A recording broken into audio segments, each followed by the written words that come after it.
Hello everyone, मैं ममतेज गुप्ता। आज देखेंगे 6th class NCERT chapter 4। Chapter का नाम है मानचित्र। मानचित्र यानी मैप। आज हम समझेंगे कि मैप क्या चीज होती है, किसको हम मैप बोलते हैं। वैसे तो आप मोटी मोटा साधारण भाषा में जानते होंगे कि मैप क्या होता है, लेकिन मैप के अंदर बहुत सारी चीजें होती हैं जिनको हम डीप से आज अध्ययन करेंगे। तो मैंने आपको पिछले अध्याय में पढ़ाया था, पिछले चैप्टर में मैंने आपको पढ़ाया था ग्लोब के बारे में। ग्लोब क्या है? मॉडल ऑफ अर्थ, यानी कि ग्लोब है जो पूरी पृथ्वी है उसका एक तरह से चित्र है, मान लीजिए, ठीक है ना। क्या है? एक तरह से वो जैसे पृथ्वी दिखती है देखने में, आप अंतरिक्ष से जैसे देखेंगे पृथ्वी को, उस तरह से ही उसका हमने मॉडल बनाया है ग्लोब, ठीक है।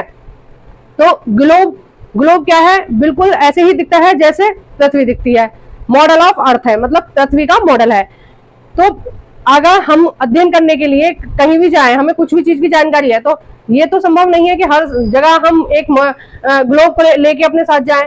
जहां भी हमें जैसे स्कूल में मैप पढ़ाया जाता है, तो जब ऐसे तो बहुत मुश्किल हो जाएगा कि सारे बच्चे, जब टीचर मैप मंगाती है तो सारे बच्चे मॉडल ऑफ अर्थ को लेके जाएं, ग्लोब को लेके जाएं, या सबके पास ग्लोब हो, है ना। लेकिन जो मैप है वो उसको हम आसानी से एक स्थान से दूसरे स्थान ले जा सकते हैं। या फिर ग्लोब जो है उसमें एक सीमित जानकारी दी गई है, ठीक है। उसमें पूरी पृथ्वी दिखाई गई है, सारे देश दिखाए गए हैं, है ना। लेकिन जो मानचित्र है, हर मानचित्र में अलग अलग चीजें दिखाई गई हैं हमारी जरूरत के हिसाब से, है ना। देखिए, जैसे अगर हमें भारत के बारे में जानना है, ठीक है, भारत के बारे में जानना है। अब ग्लोब में आप देखेंगे तो भारत केवल इतना सा है ना। भारत कितना है? इतना सा है। तो उसमें हमें कुछ भी नहीं पता चलेगा, हमें ये भी नहीं पता चलेगा उसमें भारत में कौन कौन से राज्य हैं, उनकी क्या क्या सीमा है, हम नहीं पता लगा सकते उस ग्लोब को देख के। इसलिए हमने क्या किया, एक शॉर्ट तरीका निकाल लिया कि ये जो मैप, ये जो उस पे ग्लोब है, ग्लोब से हमने उन चित्र को पेपर पे चपटी सतह यानी कि ऐसे प्लेन चीज पर हमने उसके चित्र को बना लिया। देखिए, जैसे कि अभी मैंने आपको उदाहरण के तौर पे बताया था कि अगर हमें भारत का अध्ययन करना है, भारत के बारे में जानना है, अगर हम ग्लोब को देखें तो ग्लोब हद से हद इतना होगा, ठीक है। अगर अच्छे मतलब नॉर्मल साइज की ग्लोब है तो उसमें इतना ही भारत होगा। अब इतने से भारत में ना तो आप राज्यों का पता लगा पाएंगे, ना उसकी भौगोलिक स्थिति का पता लगा पाएंगे, आप उसमें देखकर किसी भी चीज का पता नहीं लगा पाएंगे, वहां पे बहुत मुश्किल हो जाएगा। तो हमने क्या किया है कि अपनी जरूरत के हिसाब से विश्व के नक्शे को भी, जैसे मैं आपको दिखाती हूँ, देखिए ये वर्ल्ड मैप है, हमने यहाँ पे इसको पेपर पे बना लिया है वर्ल्ड मैप को, यानी कि ग्लोब को। ये एक तरह से ग्लोब ही है, ग्लोब को हमने चपटी सतह पर बना लिया है। अब हम इसका अध्ययन आराम से कर सकते हैं, ठीक है। तो जैसे ये तो पॉलिटिकल है, पॉलिटिकल मैप यानी कि राजनीतिक मैप है, इसमें सारी सीमाएं दिखाई गई हैं। लेकिन हमने भूगोलिक, या कहाँ पे कितनी वर्षा होती है, कहाँ पे कितने पर्वत हैं, पहाड़ हैं, इस तरह से हमने सारी चीजों के अलग अलग मैप बना लिए हैं अपनी जरूरत के हिसाब से। हमें जिस मैप का अध्ययन करने की जरूरत पड़ती है, जिस मैप को पढ़ने की जरूरत पड़ती है, हम उस मैप को पढ़ सकते हैं इस तरह से, ठीक है। तो ग्लोब में और मैप में क्या अंतर है कि ग्लोब में कुछ सीमित चीजों को ही दिखाया गया है, ठीक है, और जो मानचित्र है, जो मैप है, उनमें हर चीज को विस्तार से दिखाया गया है अपनी जरूरत के हिसाब से। आप हर चीज का मैप ले सकते हैं। जैसे आपको देखना है कि भूगोलिक स्थिति कहाँ है, या पहाड़ पर्वतों के बारे में जानना है, या फिर नदियों के बारे में जानना है, किसी भी चीज के बारे में जानना है, तो आप उस चीज का मैप ले सकते हैं और अध्ययन कर सकते हैं। लेकिन अगर आप ग्लोब में देखेंगे तो आपको बहुत मुश्किल होगी और काफी सारी चीजें तो उसमें मिलेंगी भी नहीं, ठीक है। अब देखते हैं, अब आपको समझ में आ गया होगा कि मैप में और ग्लोब में क्या अंतर होता है, ठीक है। ग्लोब क्या है? मॉडल है, जैसी पृथ्वी दिखती है वैसे ही दिखता है वो ग्लोब। लेकिन जो मानचित्र है वो क्या है?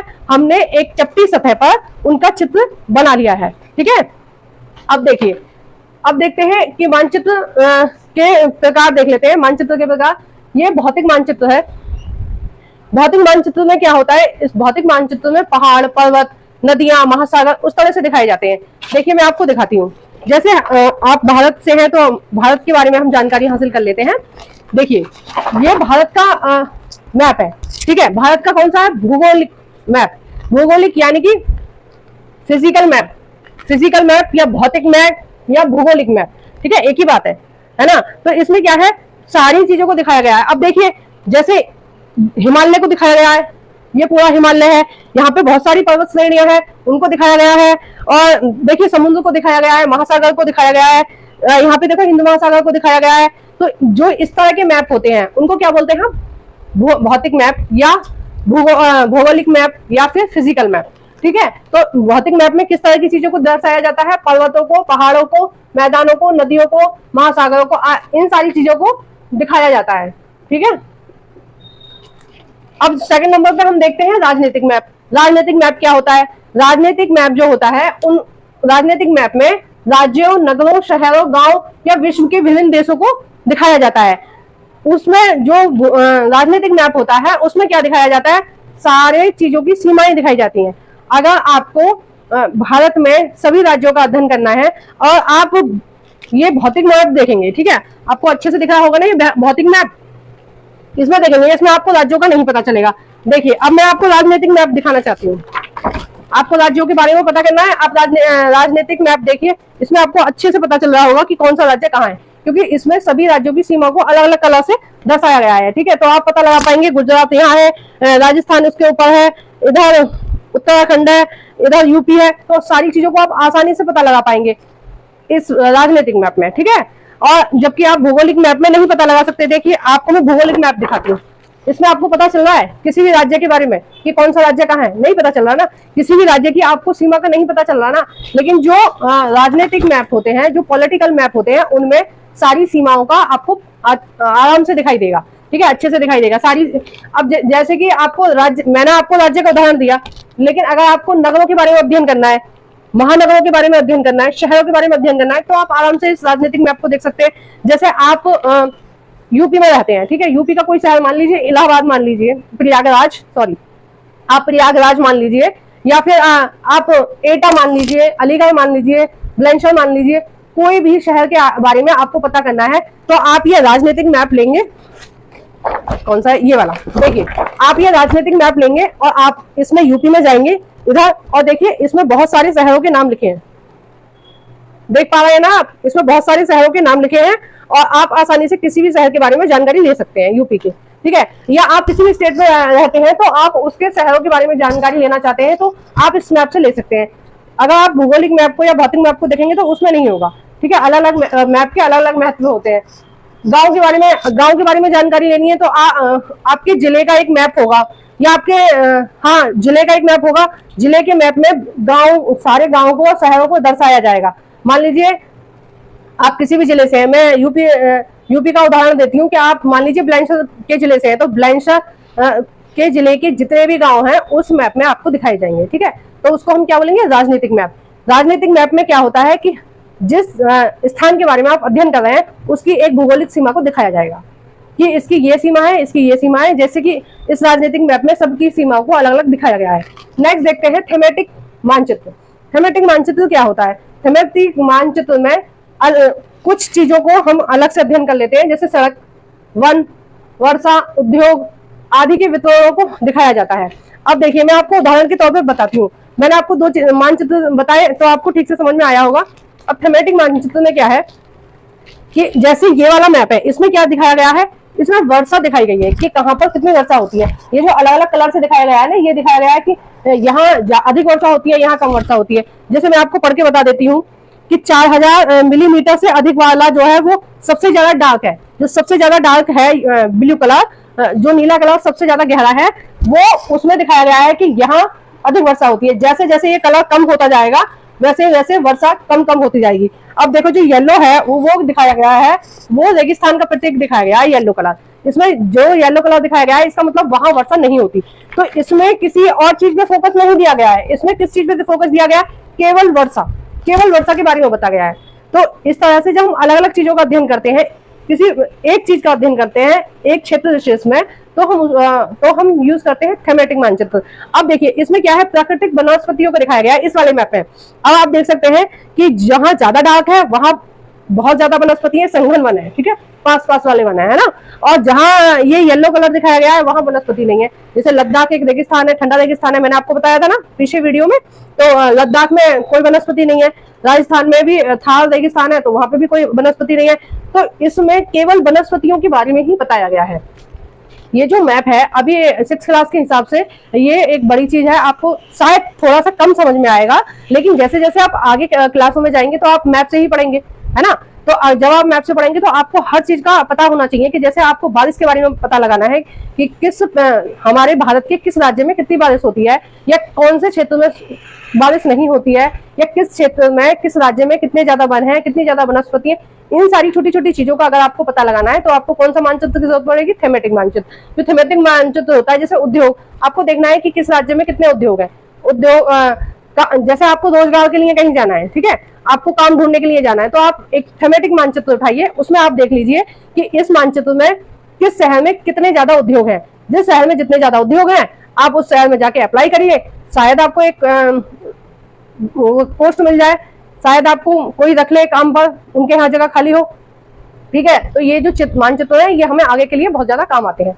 अब देखिए हम देखते हैं मानचित्र के घटक देख लेते हैं। मानचित्र के कितने घटक होते हैं? मानचित्र के 3 घटक होते हैं। मानचित्र के घटक का मतलब है कि जब हम मैप का अध्ययन करेंगे तो हमें 3 चीजों के बारे में अच्छी तरह से पता होनी चाहिए। अब हमें जब हम मैप का अध्ययन करेंगे तो हमें कौन सी 3 चीजें जिनके बारे में हमें पता होना चाहिए? पहली बात है दूरी। दूरी से मतलब है कि जितनी दूरी जो मानचित्र है उसमें दिखाई गई है उतनी ही दूरी वास्तव में होती है। जैसे मान लीजिए कि अगर मानचित्र में दिखाया गया है अलग अलग शहरों को, ठीक है, देखिए मैं आपको दिखाती हूँ। इस मानचित्र में अलग अलग शहरों को दिखाया और अलग अलग राज्यों को दिखाया गया है, ठीक है, क्षेत्रफल के हिसाब से। तो जो जिसका जितना क्षेत्रफल है उसको उसी हिसाब से यहाँ पे दिखाया गया है, ठीक है। अब हमारे देश में 28 राज्य हैं, ठीक है, 28 राज्य हैं, 8 केंद्र शासित प्रदेश है। तो इसमें क्या है, जिसका क्षेत्रफल वास्तव में जितना है उतना ही दिखाया गया है। जैसे सबसे ज्यादा जो क्षेत्रफल है वो यहाँ पर दिखाया गया है, अलग अलग उनको राज्यों को कि क्षेत्रफल के हिसाब से दिखाया गया है। देखिए मध्य प्रदेश को कितना बड़ा दिखाया गया है, गोवा को कितना छोटा दिखाया गया है, क्योंकि वास्तव में गोवा का क्षेत्रफल कम है और जो मध्य प्रदेश है उसका क्षेत्रफल ज्यादा है। जम्मू कश्मीर का क्षेत्रफल कितना दिखाया गया है और इसमें हरियाणा, हिमाचल प्रदेश, पंजाब, इनका क्षेत्रफल कितना कम दिखाया गया है, इनको कितने कम जगह में दर्शाया गया है, इनको छोटी जगह में दर्शाया गया है। लेकिन जो और बड़े राज्य हैं, महाराष्ट्र है, यूपी है, एमपी है, यानी मध्य प्रदेश है, और तमिलनाडु है, कर्नाटक, इनको क्या है बड़ा दिखाया गया है इस मैप में। तो जो मैप होता है ये भी दूरी के हिसाब से होता है, क्षेत्रफल के हिसाब से होता है, ठीक है। अभी आपकी बुक में उदाहरण दिया गया है कि मान लीजिए वास्तव में किसी की दूरी 500 किलोमीटर है, ठीक है, तो हम उसको जो मैप है उस पर हम कितना दिखाएंगे, उसको हम 5 सेंटीमीटर दिखाएंगे। और हर मैप में ये चीज लिखी होती है, राजनीतिक मैप में लिखी होती है कि हमने किसको कितने किलोमीटर पे दिखाया गया है, ठीक है। देखो इस तरह की जो जानकारी है ये साइड में कहीं भी आपको मिलेगी कि ये जो क्षेत्रफल है, इस क्षेत्रफल का जैसे किसी बड़े स्थान को हम एक छोटे से पेपर पे लेंगे तो उसमें लिखा होगा कि हमने 1000 किलोमीटर को 10 सेंटीमीटर में दिखाया गया है, ठीक है ना। तो जो दूरी वास्तव में उस स्थान की होगी उसी दूरी को मेंटेन करते हुए हम मैप में लिखेंगे और उसका छोटा रूप देंगे। मतलब जिस अनुपात में दूरी वास्तव में है, मान लीजिए आपके घर से और आपके स्कूल की दूरी जितनी है 500 मीटर है, ठीक है, आपके घर से स्कूल की दूरी कितनी है 500 मीटर है, तो हम यहाँ 5 सेंटीमीटर दिखाएंगे मैप में, ठीक है। तो दूरी के हिसाब से आप देखो तो वास्तव में भी इतनी ही दूरी है, उन दोनों के बीच का जो डिस्टेंस है, घर के और स्कूल के बीच का जो डिस्टेंस है वहां भी इतना ही है और यहाँ भी इतना ही है, ठीक है ना। तो वो जो अनुपात होता है उसको हम बराबर रखते हैं जब हम मैप देखते हैं, ठीक है। और हर मैप में साइड में कहीं भी लिखा होता है कि कितनी दूरी को हमने कितना सेंटीमीटर माना है या कितना मिलीमीटर हमने माना है, ठीक है। ये सारी जानकारी मैप में होती है। अब नेक्स्ट देखते हैं दिशा। दिशाओं के बारे में हमें जानकारी होनी चाहिए जब हम मैप का अध्ययन कर रहे हैं। तो जो दिशा है, देखिए जो सबसे, अब आप अध्ययन करेंगे मैप का तो आपको नहीं पता चलेगा कि पूरब कौन सा है पश्चिम कौन सा है। मान लीजिए जिस तरह से मैंने मैप पकड़ रखा है आप उस तरह से ही पढ़ेंगे ना मैप को, तो जो सबसे सामने होगा, जो आपके मुंह के सामने होगा उसको आप उत्तर मानेंगे, ठीक है। और उत्तर के लिए किसी भी मैप में उत्तर के लिए आपकी बुक में बताया गया है कि इस तरह से निशान होता है और वहां पे ऊ लिख के और 0 लिखा होता है, ठीक है। वहां पे क्या लिखा होता है, ऊ लिख के 0 लिखा होता है और जो चिन्ह है वो ऐसा होता है ऊपर की तरफ, ठीक है। तो ये जो चिन्ह है, ये जो साइन है, ये किसका प्रतीक है, ये उत्तर दिशा का प्रतीक है। अब देखिए मैं आपको मैप दिखाती हूँ। जब आप मैप का अध्ययन करेंगे आप ऐसे पकड़ेंगे मैप को, ठीक है। सीटेट वगैरह में बहुत क्वेश्चन पूछे जाते हैं मैप से, है ना। तो मैप आपको आना चाहिए, भारत का मैप तो जरूर आना चाहिए, ठीक है। चाहे वर्ल्ड मैप आपको थोड़ा बहुत कम आता है कोई बात नहीं है, लेकिन भारत का मैप तो बहुत अच्छे से आना चाहिए। अब देखिए जैसे मैंने मैप ऐसे पकड़ रखा है, तो जो सामने है वो क्या है, उत्तर है, और उत्तर के जस्ट अपोजिट क्या होता है, दक्षिण, ठीक है, यानी साउथ। और जो आपका हाथ है, ठीक है, वो किस दिशा में होगा, वो होगा पूर्व, यानी कि ईस्ट, ठीक है। और जो दूसरा वाला जो सीधा हाथ है, दाहिना हाथ है, जो दाहिना हाथ है वो होगा आपका पूर्व दिशा में, और जो आपका बायां हाथ है वो होगा वेस्ट में, यानी कि पश्चिम दिशा में, ठीक है। अब आपको आप पढ़ने, आप ये मत देखो कि आप किस दिशा में बैठे हो, आपके हाथ में अगर आप कोई भी मैप दे दिया गया है, मान लीजिए मैं ऐसे बैठी हूँ, ठीक है, मैं ऐसे भी तो बैठ सकती हूँ, अगर मैं ऐसे बैठ सकती हूँ तो मैं ऐसे भी तो बैठ सकती हूँ, और ये मैप मैंने अपने हाथ में ले रखा है, तो मैं इसका उत्तर किधर मानूंगी, सामने की तरफ उत्तर मानूंगी, ठीक है, बिल्कुल ऊपर की तरफ उत्तर मानूंगी, और नीचे की तरफ मैं दक्षिण मानूंगी, इधर की तरफ मैं पूर्व मानूंगी, और इधर की तरफ पश्चिम मानूंगी।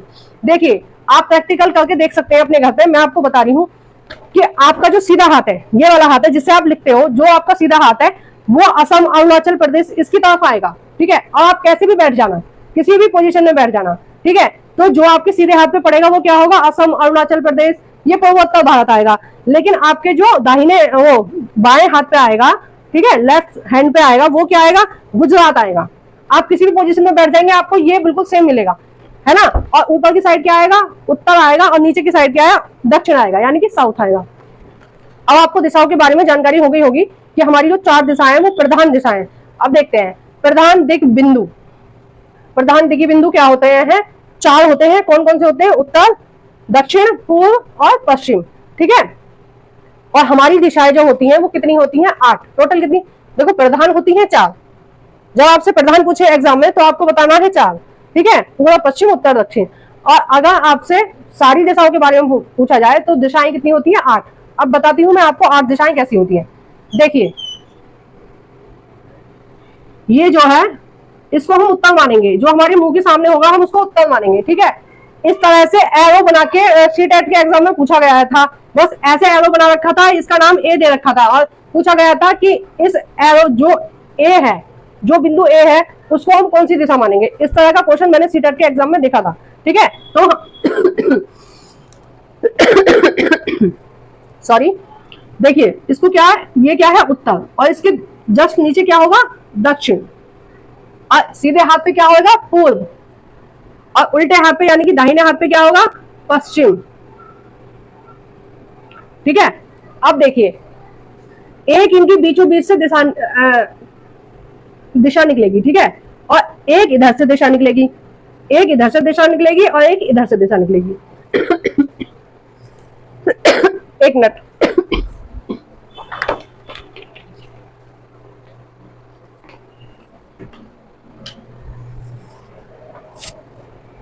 देखिए 4 दिशाएं मैंने आपको पहले दिखाई, अब मैं आपको 8वां दिशाएं बताऊंगी। देखिए जो ये बीच वाली है ना, इसको हम क्या बोलेंगे, उत्तर और पूर्व, ठीक है। किस किस के बीच में है, उत्तर और पूर्व, तो उत्तर पूर्व कौन सी होगी, ये वाली।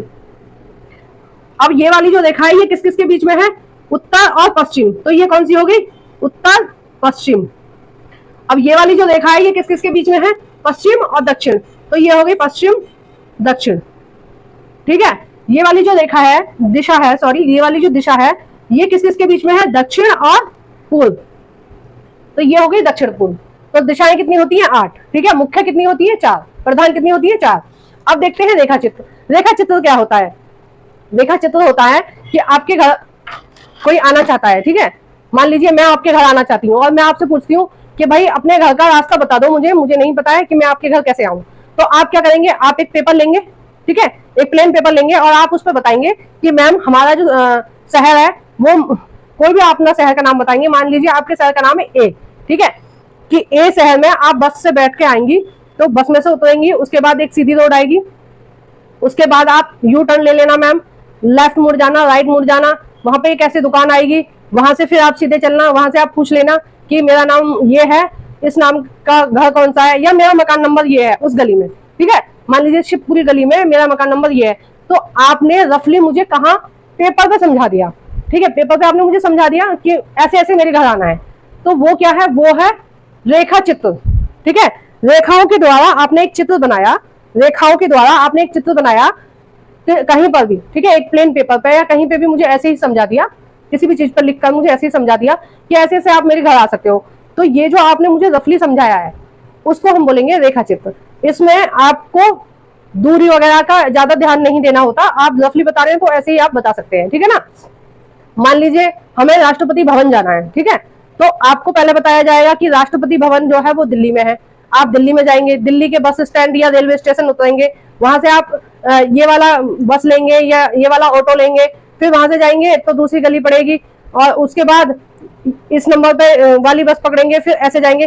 तो हम क्या कर रहे हैं, रफली आपको एक पेपर पे समझा रहे हैं कि आपको ऐसे ऐसे जाना है, ठीक है। या आप एक और उदाहरण से पूछ सकते हो, मान लीजिए आपको कोई टॉफी चॉकलेट लेने जाना है, तो आपकी गली का कोई बंदा नहीं है, कोई बाहर से आया है, कोई बाहर से व्यक्ति आया है और आपसे पूछे कि यहाँ कोई चॉकलेट की दुकान है, यहाँ कोई टॉफी की दुकान है, तो आप क्या बोलेंगे उसको, आप बोलेंगे अंकल आप सीधे जाइए, फिर लेफ्ट मुड़ जाइए और वहां पर जो दुकान है उसी पर आपको चॉकलेट्स वगैरह मिल जाएंगी, फ्रूटी चॉकलेट ये सारी चीजें मिल जाएंगी। तो ये जो आप रफली बता रहे हो किसी भी व्यक्ति को, वो क्या है, रेखा चित्र, ठीक है। अब देखते हैं खाका। खाका क्या होता है, अभी मैंने आपको बहुत सारे मानचित्र दिखाए अलग अलग तरीके के, तो उसमें कहीं भी पार्टिकुलर शहर में पार्टिकुलर घर वगैरह इस सबको नहीं दिखाया गया है ना, इन सबको नहीं दिखाया गया ना।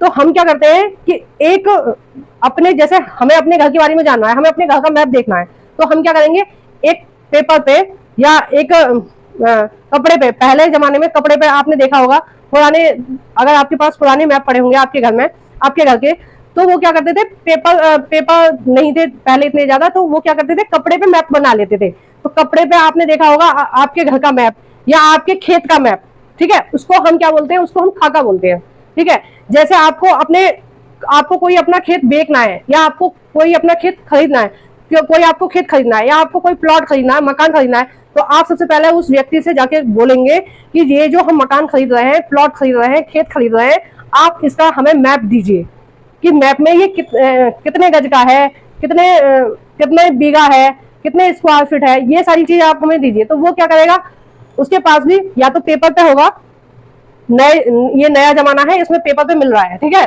तो जो पुराने जमाने के लोग हैं वो क्या करते थे, वो उस पे कपड़े पे बनाते थे मैप को, है ना, प्रिंटर वगैरह इतने थे नहीं, तो ज्यादातर वो हाथ से ही बनाते होंगे, तो पेपर पे उस पे कपड़े पे बनाते थे। तो जो मैप है वो सबके घर में मिलेंगे। आप अपने मम्मी पापा से, दादा दादी जी से पूछना कि हमारे घर का मैप दिखाइए हमें, ठीक है, या हमारे खेत का मैप दिखाइए, तो सबके घर में मिलेंगे ये। तो उन जो छोटे छोटे मैप होते हैं और जिसमें आपके घर की, आपके गली की, आपके खेत की और खेत के आसपास की चीजों को जो दिखाया जाता है उसको हम बोलते हैं खाका, ठीक है। देखिए इसमें मैंने 2 घटक बताए और मैं बताते बताते भूल गई, ये प्रतीक रह गया, ठीक है। अब हम प्रतीक को देख लेते हैं, प्रतीक क्या होता है। किसी भी मैप को पढ़ने के लिए हमें प्रतीक का जानना आवश्यक है, ठीक है। प्रतीकों के बारे में हम कैसे जानेंगे, देखिए आपकी एनसीईआरटी बुक में बहुत सारे प्रतीक दिखाए गए हैं, है ना, दिखाए गए ना बहुत सारे प्रतीक। ये क्या है, जैसे आपको रेल का कोई भी आप मैप पढ़ रहे हैं, तो अगर आपको रेलवे लाइन का पता लगाना है तो उसके लिए ये वाला साइन होगा, ठीक है। अगर आपको पक्की सड़कों का लगाना है तो 2 समांतर रेखाएं होंगी। अगर आपको अंतरराष्ट्रीय सीमा का या देश की सीमा या शहर की सीमा का पता लगाना है तो एक लाइन और डॉट होगी, ठीक है। गिरजाघर का इनका पता लगाना है आपको, गिरजाघर कहाँ है, मंदिर कहाँ है, इस तरह से होगा। मान लीजिए आपने कोई मैप लिया और आपको वैष्णो देवी का मंदिर देखना है कि वैष्णो देवी का जो मंदिर है वो एक्चुअल में किस जगह पर है, किस राज्य में है। तो जो मंदिर के जो साइन है, आप उसके लिए आप थेमेटिक मैप देखेंगे, मतलब अलग से कोई चीज देख रहे हैं तो आप थेमेटिक मैप देखेंगे ना, केवल मंदिर ही दिखाएंगे उस मैप पे और कुछ नहीं दिखेगा। तो केवल राज्य होंगे और मंदिर होंगे और चीजों को नहीं दिखाया जाएगा। तो उसमें आप देखेंगे कि इस तरह से जो साइन बना होगा, ठीक है, इस तरह से जो साइन बना होगा वो मंदिर का होगा। तो आपको आसानी से पता चल जाएगा वैष्णो देवी का मंदिर, अमरनाथ, केदारनाथ मंदिर कहाँ है, ठीक है ना। तो ये जो साइन है, ये जो साइन है ये सभी बच्चों को, जो भी स्टूडेंट है सबको आनी चाहिए, जो भी अध्ययन कर रहे हैं, मैप का अध्ययन करना चाहते हैं उन सबको आनी चाहिए। अब देखिए मैं इसको आपको उदाहरण के तौर पे दिखाना चाहती हूँ कि देखिए जो नदियों को दिखाया गया है इसमें ब्लू कलर से दिखाया गया है, ठीक है। महासागरों को किस कलर से दिखाया गया है, वो ब्लू कलर से दिखाया गया है, नीले कलर से दिखाया गया है। और इसमें क्या दिखाया गया है कि महासागरों को और जलाशयों को और नदियों को, नहरों को कौन से कलर से दिखाया जाना है, ब्लू कलर से। तो ये जो चिन्ह है ये विश्वव्यापी चिन्ह है, मतलब ये जो चिन्ह है वो आपको, आप कहीं का भी मैप देख लीजिए, भारत का, पाकिस्तान का, कहीं का भी देख लीजिए, वो चिन्ह आपको इस तरह से ही मिलेंगे, लगभग सारे चिन्ह मिलते जुलते होते हैं। यानी कि आप कहीं का भी मैप देखेंगे, अगर आप पानी को दिखाया जाएगा तो ब्लू कलर का ही दिखाया जाएगा, ठीक है। अगर सड़कों को दिखाया जाएगा तो दो समांतर रेखाओं को दिखाया जाएगा, अगर रेल की पटरी को दिखाया जाएगा तो इस तरह से दिखाया जाएगा, ठीक है। तो मानचित्र पढ़ने से पहले आपको ये सारी चीजें भी आनी चाहिए। कुआं को दिखाया जाएगा तो एक बड़ा सा डॉट दिखाया जाएगा, है ना। तो इसी तरह की और इन्फॉर्मेशन के लिए सब्सक्राइब करें मेरा चैनल एनसीईआरटी मंत्रेश गुप्ता। लाइक भी करा करो प्लीज, कमेंट भी करा करो।